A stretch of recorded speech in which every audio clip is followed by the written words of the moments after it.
Bona tarda, moltes gràcies per la presentació i per la invitació. Pels que no ho saben, vaig estar treballant jo a la vinya durant uns quants anys i em vaig aprendre moltíssim a la barra de Vichy i de Gormar. Tasques diverses, famílies, nens, voluntariat. La veritat és que no sé, això ho vaig aprendre moltíssim. Així que us agraeixo poder tornar a estar aquí i retornar alguna cosa si puc.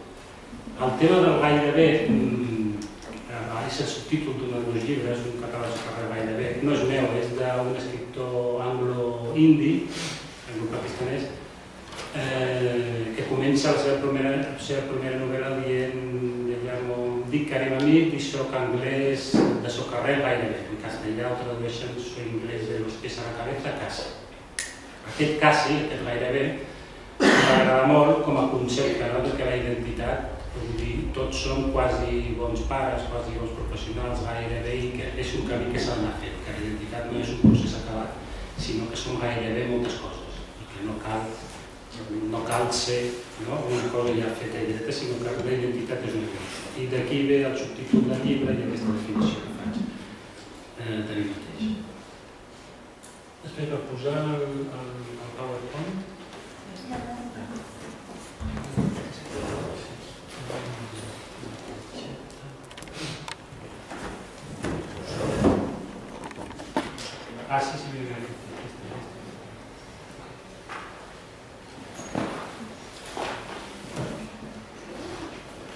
us poso un PowerPoint que espereu que anat seguint, no intentem llegir tot. Si en cas jo el deixaré per aquí, podreu tenir... no sé on està la fetxa.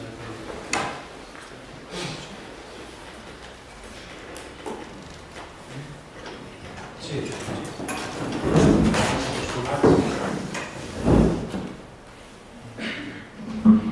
deia que l'americà em parlava de recursos, de quins recursos. Jo, la meva proposta, la que puc oferir una mica, és un recurs conceptual. La mirada dels professionals, la mirada dels companys, la mirada dels mestres, la mirada cap a un mateix. I com aquesta mirada amb els nens i amb els adolescents, especialment els que venen d'altres països, sigui una mirada més aviat capacitadora i complexa, en el sentit que un és, en el moment en què surt d'un país per arribar a un altre, amb més o menys dificultat, amb més o menys facilitat, en funció de la família, de l'entorn, del context, on hem d'arribar és que el nen pugui sentir-se part de les dues realitats. I sobretot també tenir els peus ben ferms aquí. Per tant, tot el que jo aniré explicant és aportacions des de la psicologia, des de la literatura també, m'ho permetreu, porto alguns exemples d'alguns escriptors que han pensat sobre la seva pròpia identitat per reflexionar amb ells sobre aquest fet, però la idea serà pensar en com esdevenir això que diu el Salman Rushdie múltiplement arrelats. Salman Rushdie això ho diu en un llibre seu de memòries, Joseph Anton, en què parla dels 10 anys de fatwa del Khomeini i explica i diu que bona part de les seves memòries es dedica a pensar en el tipus de persona que és, en la seva identitat. Y llavors ell es pregunta, ¿es posible desarrollar la aptitud de ser no desarraigado, sino múltiplemente arraigado? No padecer la pérdida de las raíces, sino beneficiarse de un exceso de ellas? O sigui, jo penso que aquest és el punt clau que marcarà l'èxit o el fracàs d'això que en diem integració, que les persones puguin arribar a sentir-se, això que després diu ell, que la identitat es composa, està composada, està formada, conformada, tant dels orígens, per suposat, però també del viatge, tant dels orígens com del lloc on arriba, tant de la llengua materna com de la llengua que després adquireix, tant de la cultura d'allà amb tota la seva complexitat com la cultura d'aquí amb tota la seva complexitat també. Llavors, això que diu el Salman Rushdie és una miqueta per situar, també el Todorov, ell ha pensat molt aquest tema, això per situar una miqueta el tipus de món en què estem en aquest sentit. Jo penso que abans de parlar dels nens, pensem una miqueta a nivell macro, en quin moment estem, en quin moment ens ha tocat viure. Primer, en un moment en què les migracions sempre han existit, però que hi ha un interès i una reflexió en què aquesta migració acabi de trobar o trobi el seu encaix, un encaix còmode per tothom, pels que hi estaven i pels que arriben. Llavors, el Todorov, que jo recomano molt, ell diu que en nuestra època, la nostra època contemporània, las identidades colectivas se transforman cada vez más rápido al mundo en que estem, al món globalitzat. Es también la época donde los grupos adoptan cada vez una actitud más defensiva. Jo penso que això també ho hem de tenir en compte, com moltes vegades els grups, per una qüestió que en psicologia social es coneix molt bé, de dinàmica de grups i en funció del tipus de context, en funció del tipus de societat, en funció del tipus de barri, en funció del tipus de família també, doncs es poden anar desenvolupant actituds defensives que per suposat no són les millors, perquè són després les que crearan un rebuig al país, un rebuig al barri, etc. o reivindicando ferozmente su identidad de origen. És a dir, el tancament a la identitat d'origen, un tancament ens ha de fer pensar també en qué está pasando en aquella sociedad. Una condición para que la violencia emerja, y eso es muy importante, es que la identidad múltiple se passa a la identitat única. És a dir, que si jo digués jo soc només marroquí, estic sent violent amb mi mateix també. Estic amputant una part de la realitat i si digués només soc català també estic cometent un acte de violència entorn a mi i si ho dic de manera amarga doncs puc cometre o tenir reaccions defensives respecte als altres. El Todorov diu que cada individu alberga diferentes identidades, ell distingeix tres grans tipus, la identitat cultural, les identitats culturals, tots els experts que parlen sobre la identitat trobareu que parlen molt en plural, perquè la identitat, la cultura, les subcultures, tots són tan complexes que no caben en una paraula singular. Les identitats culturals ja de por sí múltiples, la identitat cívica, el ciutadà, o la pertenencia al país y la identidad como adhesión a un proyecto común, a un conjunto de valores con vocación universal. És a dir, aquest és el marc que jo entenc, influenciat per tota aquesta sèrie d'autors, que ha de ser el marc cap a on hem d'anar tendint. Tots som éssers complexes i tots hem d'anar acceptant i també gaudint, perquè no és una acceptació, no té per què ser una renúncia, al contrari, és una acceptació que després pot portar moltes coses bones, al contrari, és el que pot crear el nostre terreny, simptomatologia que haurem de tractar, en el terreny social, conductes sociopàtiques o violència, enfrontaments grupals, etc. Llavors, ara ja des de la psicologia, un petit, són tot explicacions per arribar després a acabar de parlar d'aquests noms. Des de la psicologia, el que s'entén, la identitat, els Greenberg, són gent que havia pensat molt sobre aquest tema, diu que el sentiment de la identitat és el resultat de la conjuminació, de la integració d'aquests tres vincles d'integració que ells diuen, l'especial, per no liar gaire, és el que ha dit per diferenciar el jo del no jo, això es dona de petit, fins als 3 anys, un no té noció que és una persona separada del món, fins a un any però després es va construir, per tant, al principi tu no tens la sensació, no tens el psiquisme preparat per pensar que ets algú separat del món, aquest vincle d'integració és el que dona el sentiment d'individuació, el nadó, el nen, poc a poc s'adona que jo soc un individu en el món, un individu diferenciat dels meus cuidadors. Després el temporal és el que dona, el que permet que diferents, malgrat els canvis al llarg del temps, jo em pugui concebre com el mateix. Jo soc el nen que vaig ser també, malgrat els canvis. I el social, que és la relació entre el que jo soc i la societat en la que visc i l'exterior, que és el que dona el sentiment de pertinença. Per tant, la identitat no només és una cosa ni és l'origen només, sinó que la identitat es desenvoluparà de forma més còmoda, per exemple, si jo tinc una societat que m'aculli bé. Per què? Perquè farà que jo em senti pertanyent a aquesta societat. Si jo tinc un sentiment de pertinença problemàtic, a l'adolescència, per no ser molt dramàtics, és problemàtic per definició, perquè s'estan buscant. Perquè hi ha adolescents de tot tipus, no cal que siguin adolescents grans, el tema de la identitat està sobre la taula i és un estar amb el món una miqueta problemàtic, però ja està bé que sigui problemàtic, perquè d'aquest problema que ells començaran a reflexionar doncs sortirà el sentiment de pertinença a la societat que el conforma.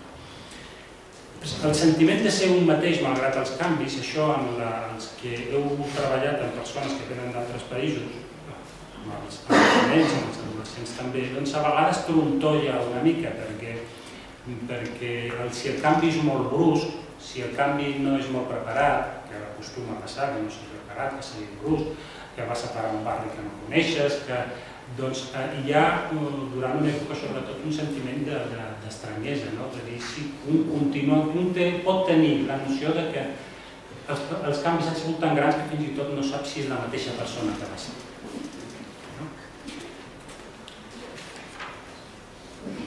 Per exemplificar això del sentiment de pertinença, el Ras diu, jo penso que això que diu és important perquè permetrà parlar de dues coses. Ell diu, el Ras, en les seves memòries, quan ell era un adolescente. Al sumergirse en la vida inglesa, le dejaron claro lo que él denomina pecado de extranjería. Hasta ese momento nunca se había sentido un otro respecto a nadie. Això és veritat, quan tu vius en el teu país, en el país on tu has nascut, tu no ets un altre, no ets l'altre. No et penses, el fet de ser marroquí no està problematitzat, no tens que pensar, perquè ets com són la mayoría de gent amb la que comparteixes el dia. La lección que extrajo de ello es tan contundente como pragmática. Había gente a la que nunca le caería bien, gente para la cual era tan de otro mundo como los hombrecillos verdes de las películas. Y no tenía sentido intentar hacerles cambiar de idea. Jo penso que això que diu el Ras és important per dues coses. Primer, quan un canvia de país hi ha una mirada que és normal i que es produirà i que es produeix sempre i que ens l'hem de treballar també, no per normal, no hem de fer res, sinó que tothom pot fer alguna cosa, és que l'altre l'interpretes com un altre, i com és el teu país, i com s'està, i quines llengües parles. És a dir, que una persona està constantment pensant en el fet de ser per ell indi i per mi marroquí, per tanta gent andalús, és a dir, és un fet que et fa sentir l'altre. I després, la segona cosa que hi diu el Ras és això que hi ha gent, i això és veritat, perquè veureu nens, veureu adolescents, que si és durant l'adolescència i durant la infància, té un sentit i els podem ajudar molt, però que es barallen constantment amb aquest fet, jo soc, jo no soc, jo deixo de ser, mira que m'ha dit moro, que m'ha dit no sé què, penso que hi ha un treball a fer de que amb ell li toca que li diguin moro, o li poden dir, no està bé que li diguin, però li poden dir, com a un altre li poden dir altres coses, que pugui viure també amb un cert pragmatisme, que diu el Ras, el fet que aquest problema hi és, el conforma i que ell té aquests i altres poden tenir altres problemes. És a dir, sense dramatitzar, però donant-li la importància que té. Perquè, efectivament, hi ha gent, i coneixem tots, que l'altre sempre serà l'altre, sempre serà el diferent, hi ha gent que discriminarà, hi ha gent que... I en la infància i l'adolescència, a més, no sempre està amb mala intenció. I això és important també treballar aquest aspecte.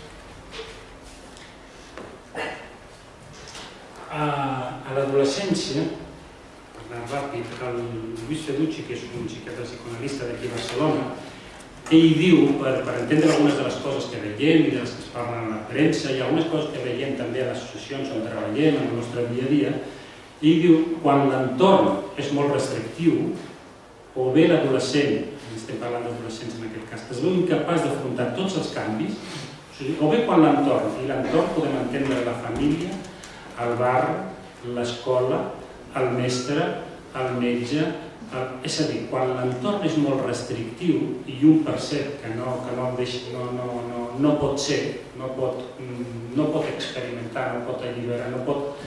És a dir, doncs això, restrictiu, que impedeix el creixement, o bé quan l'adolescent o la persona se sent incapaç d'afrontar, perquè penseu que l'adolescència és una cosa, és biològica primer de tot, vull dir, tothom ha passat per aquí, es pot passar per suposat, però l'adolescència és un, per dir-ho així barroerament, és un xut emocional molt important, a nivell biològic i a nivell emocional. És a dir, que una persona desestabilitza una miqueta i hi ha nois, hi ha nens, nenes que a vegades els costa, els hi fa por donar el pas endavant com altres. Llavors pot passar tres grans coses, que totes les veiem, tant a nivell micro com a nivell macro, que és els nens que se sotmetin i es perpetuïn a l'etapa anterior, és a dir, continuïn infantilitzats, al costat del papa, al costat de la mama, a casa, els nens, aquests que són perfectes, els pares que a vegades presumeixen d'aquests nens, però jo tinc por quan parlo d'un nen perfecte, de què fa a casa, que no surt,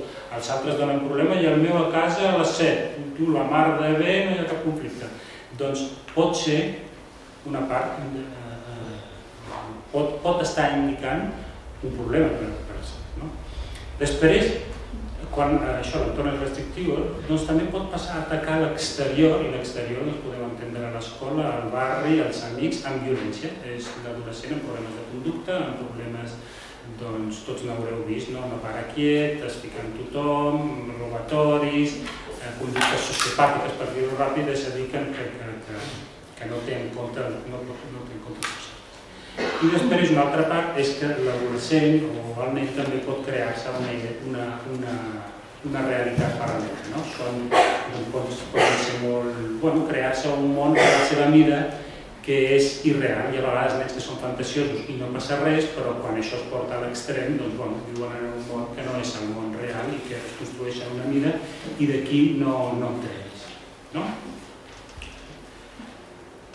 Després, ja parlant del tema de la migració, i després ja farem ja veureu perquè explico tot això, perquè acabi tenint una miqueta un sentit tot, els dols, tots fem dols, continuem, però els dols són els canvis emocionals que es produeixen precisament davant dels canvis, els canvis de personalitat que comporten els canvis vitals. Si jo canvio de país tinc un dol, si canvio d'edat tinc un dol, si canvio de país tinc un dol. Però hi ha els dols de la migració,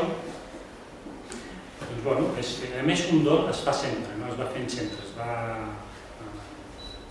les persones que heu treballat en població que ve d'altres països veureu que és un fet, que aquest fet està sempre amb ells i és normal que així sigui.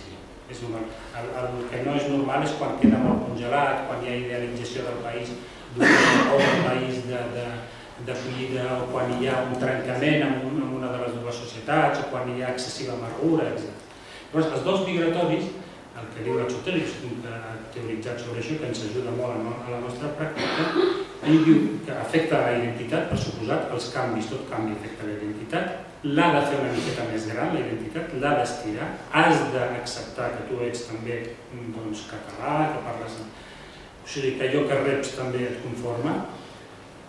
En les primeres fases, i això es veu sobretot en les famílies, pot comportar regressió psicològica. Regressió psicològica no vol dir res més que quan som turistes ho podem viure perfectament. Si un canvia de país, ni que sigui com a turista, com que no entén algunes coses, doncs està com indefens i tot li queda gran i se sent una miqueta ansiós. Aquesta regressió psicològica, doncs, el normal és que sigui al principi. Però hi ha vegades, hi ha famílies, hi ha situacions en què aquesta regressió psicològica, doncs, dura bastant, aquesta sensació d'indefensió, famílies que a vegades els hi costa, doncs, el tema de llegir, entendre els cartells, entendre el que et diu l'altre, tot és un procés, tot això d'aprendre un idioma, d'aprendre els codis, clar, i et sents vulnerable.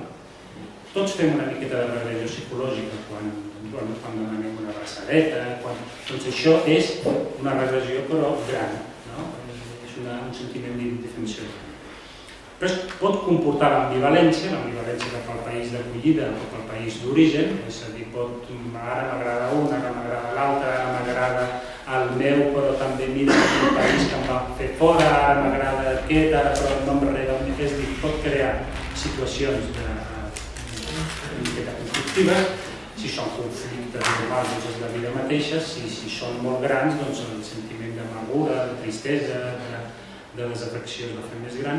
I el que ens importa també de cara als nens i de cara als fills és que el dol migratori, com tots els dols, és transgeneracional. Què vol dir això?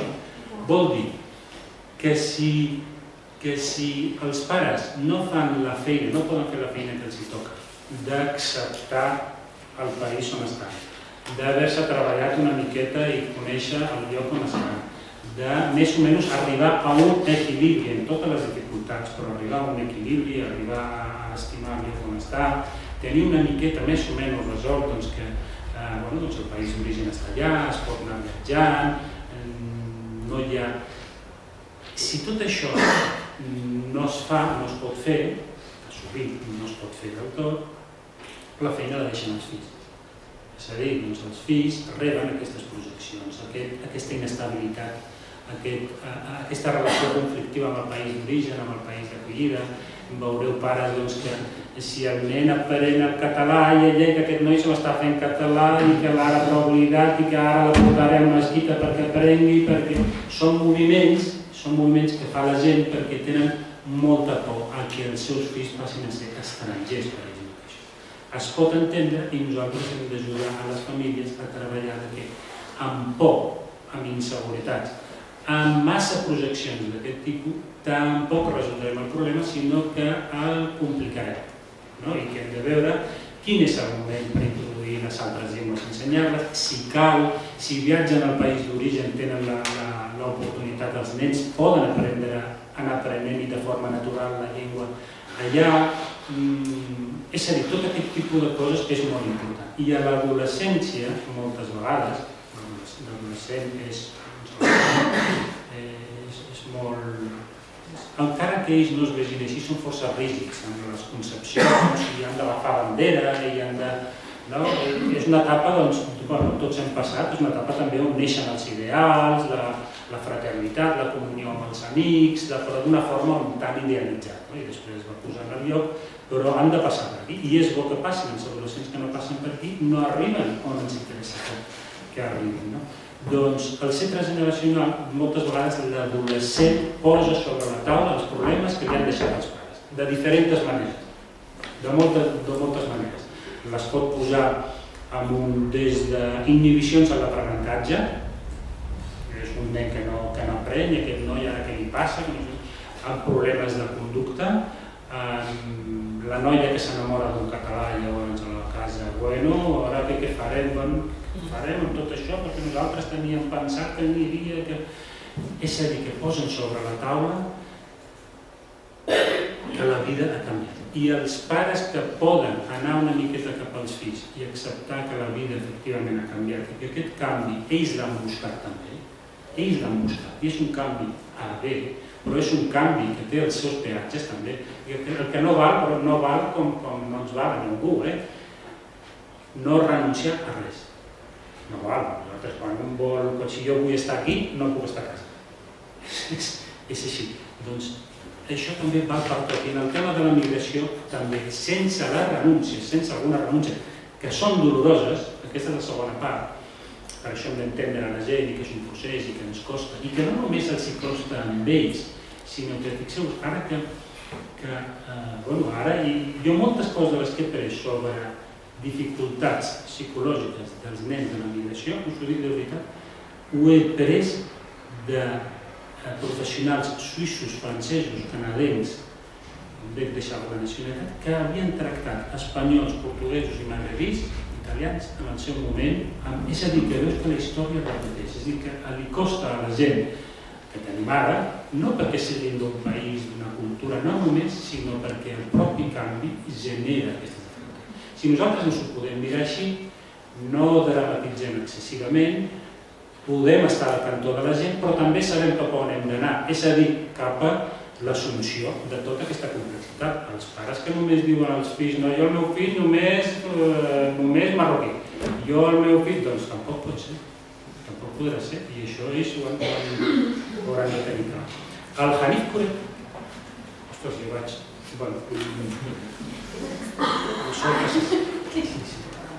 Un exemple de vol no resolt el Hanif Kureishi, després ja anirem cap al final, ell diu, ho explica més de forma molt bella, com a gran escriptor que és, però tot són reflexions que ha fet sobre la seva vida també. Vull dir que jo penso que el valor d'aquells escriptors que han pensat en la seva joventut. Diu, para los inmigrantes y sus familias el desorden y la alienidad son la condición de su existencia. Quieren una nueva vida y los bienes materiales que la acompañan. Pero, como les han arrancado de un mundo sumergido en otro, lo que también necesitan para que todo se sostenga es tradición, ideas comunes, estasis. La vida en el país que dejaste puede avanzar, pero la vida de la diáspora se mantiene con frecuencia extrañamente en suspenso, como si la acción de cambiar de sitio ja hubiera causado suficiente perturbació. Penso que és un fragment molt maco perquè parla més gràficament de coses que passen. Mentre el país que tu vas deixar evoluciona, canvia, es mou, com no pot ser de cap manera, tota societat es mou, moltes vegades, i la paradoxa està aquí, les persones que venen aquí tenen una foto fixa de l'origen i volen mantenir allò. És més, i després converteixen aquella foto fixa en una cosa mental que ells idealitzen i llavors volen que allò, el fet de marroquí, d'aquesta manera. Però Felip Qureshi diu, i penso que ho explica de forma molt breu, que és dir, com que hi ha petits suficients canvis, sobretot famílies, una migració econòmica, una migració amb moltes dificultats, amb molts canvis, doncs com que hi ha hagut suficients canvis a la vida, volen mantenir un referent, volen mantenir una manera de ser per no tenir tants canvis. I per parlar també de regressió psicològica i ambivalència que dèiem, ell ho diu, i aquí on viu pakistanis podem posar marroquis, podem posar equatorians, podem posar andalusos incluso, podem posar. Conozco a pakistaníes e indios nacidos y criados aquí que consideran su posición como resultado de una diáspora. Están en el exilio esperando poder regresar a un lugar mejor, al cual pertenecen, en el que serán bienvenidos y ahí este pertenecer será total. Estarán en su casa y en paz. Veureu moltes persones que han emigrat, que tenen aquesta idea idealitzada de l'origen i que ja algun dia s'acabaran els problemes. I les persones que ho fan tenen problemes molt serios que després tracta la gent. Jo tinc alguns amics psicòlegs i psiquiatres que m'envien alguns articles de gent que ha fet aquest canvi i que té unes descompensacions psicològiques molt importants precisament perquè tot això que ells pensaven no passa ni de lluny. No es difícil ver cuánta ilusión y falsedad hay en este punto de vista, cuánta desilusión y pena puede existir en este irse a casa, solo para ver hasta qué punto has sido formado en Inglaterra y la profundidad del vínculo que sientes con el lugar a pesar de todo. Ell ho diu explicant un viatge seu, que quan el seu primer viatge a Pakistan, primer de tot diu una cosa que és bastant graciosa, que ell diu, jo tenia una idea de que aquí a la cultura índia oriental em trobaria gent una miqueta zen, espiritual, diu, i arribo i tothom vol cotxes, vol coses materials, i després diu, també em vaig adonar de l'anglès que jo era, o sigui, de persona anglesa que era per tot això. I després ell diu una cosa que és molt important, que ell diu, no hay nada de particular en que algunas personas crean en esta idea del hogar. La alternativa a creerla es tener aquí más conflictos. Es obviarse a sí mismo, es la continua lucha contra el racismo, es amoldarse una y otra vez a la vida en Gran Bretanya. És a dir, i això els estudis científics ho diuen, sabeu qui pateix més la discriminació? La pateixen més les persones que es volen integrar, pateixen psicològicament públic. Les persones que volen formar part de la societat són les més sensibles, les que no, doncs estan en el seu món, en el seu gueto, però les persones que volen són les que més pateixen de discriminació. I ell diu, i això també ho diuen estudis també psicològics, que quan la persona vol canviar i no se la deixa, o no pot, o no troba lloc, o no troba una acollida per a aquest canvi, és quan pot donar-se la violència. Jo vull i no em deixa.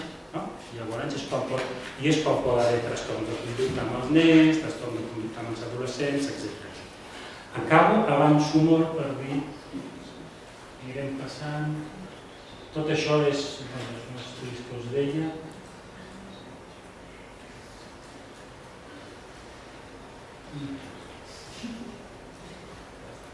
I això que l'he fet més petit,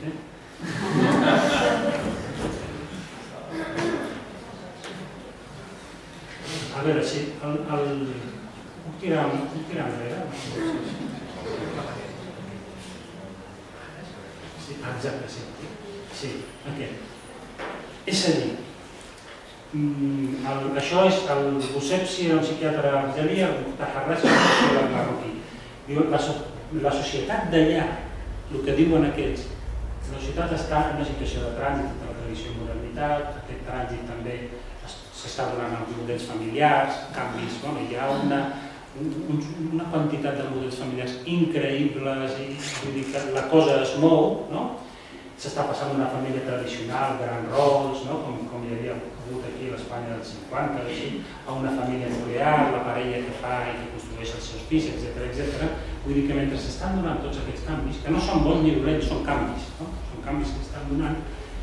Llavors, el que està passant allà, que és un país en moviment, cultura en moviment, una societat en moviment, moltes vegades el que és un procés legítim de canvi en els països magrebins, i que és una legítima, i ho poso magrebís, puc posar equatorians, puc posar llatí, i que és una legítima diferència generacional, aquí és complicat perquè es viu com una traïció a la cultura. És a dir, hi ha una coincidència, per dir-ho ràpidament i resumir, entre la família, sobretot la família que vol mantenir la seva marroquinitat, el seu origen, i la societat que faci el que faci el nen el fan sentir traït. Si el nen es catalanitza, perquè la família que s'ha oblidat de nosaltres. I els altres diran, sí, tu sí que fas bé, tu ets com nosaltres. Igualment hi ha una sensació de malestar i una sensació de trair a una part d'això que és. És a dir, que és un legítim procés de canvi generacional, aquí se'ns complica per aquest fet. Perquè alguns pares es costa ubicar aquests canvis en la diferència generacional i els senten com un despreci cap a ells. Per tant, per resumir, les famílies en Europa el que pot passar, això jo parlo del que pot passar que porti problemes per suposat, poden passar moltes altres coses i és que la gent s'hi senti bé, visqui bé, faci créixer els seus fills, compleixi tota aquesta complexitat de la que estem parlant. Però amb molta freqüència hi ha una idea de provisionalitat i som-hi de retorn, que això s'ha de dir també cada vegada menys, perquè la gent és una miqueta més conscient amb això del món globalitzat. Alguns pares s'aferren a la religió perquè és un antídot contra l'exili, ens fa sentir-se menys sols en terra estrangera, que dirien que ara i jolo. Alguns senten que és el que poden oferir a la seva descendència com a cultura originària, l'únic que poden oferir, i llavors l'islam de la religió, en tant que religió i cultura, es converteix en una ideologia. Quan una religió es converteix en ideologia, doncs ja anem malament, és una cosa tancada. La societat receptora per la seva banda. Una cosa que ens pot donar problemes. Nosaltres com a professionals hem d'intentar una mirada una miqueta desprovista de tot això. Una imatge denigrada dels magrebís o dels immigrants. Una imatge denigrada de l'islam, de la religió. No cal extendre's una miqueta en això que diu l'Edward Said. Aquesta imatge denigrada es pot traduir en experiències que diu la Sílvia Carrasco d'inferiorització, és la discriminació. Discriminació en el col·legi, discriminació en el carrer, no fer-te sentir, no vas pel carrer orgullós de ser marroquí, per dir-ho ràpid, i ja et pots anar trobant constants experiències d'inferiorització. Per tant, la desvalorització social dels pares de l'origen, de la cultura d'origen, més els dos postergats que alguns d'aquests pares deixen pels fills, més que l'adolescència, a la infància també, però es tolera malament la diferència, tot això pot fer que et doni un buit identitari que pot ser perillós. Tot menys el buit. Tothom, ens passa a tothom. A vegades, tot menys el buit. I a l'adolescent li passa, i al nen també li passa.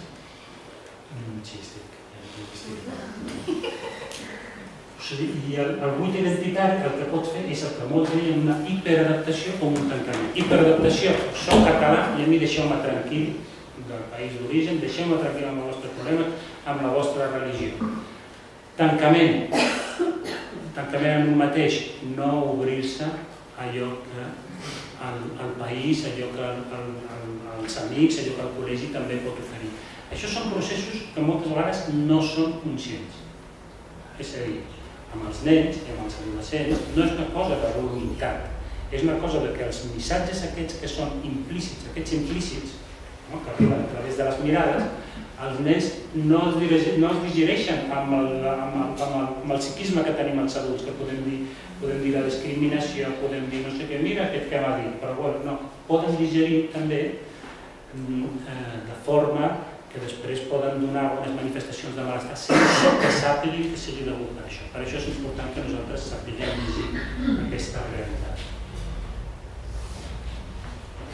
Bueno, aquest conflicte de fidelitats, per sort, i moltes vegades, en la majoria de casos, acaba en la integració dels dos països, de les dues realitats, de les dues realitats que són complexes a la vegada com a pròpies. És a dir, sortosament les persones estem capacitades per arribar a aquest equilibri. Però els problemes on els trobem, per què parlem moltes vegades de la immigració, per què parlem d'aquests fills, per què la premsa a vegades escriu articles, doncs escriu quan es dona això que he intentat sintetitzar. És una síntesi.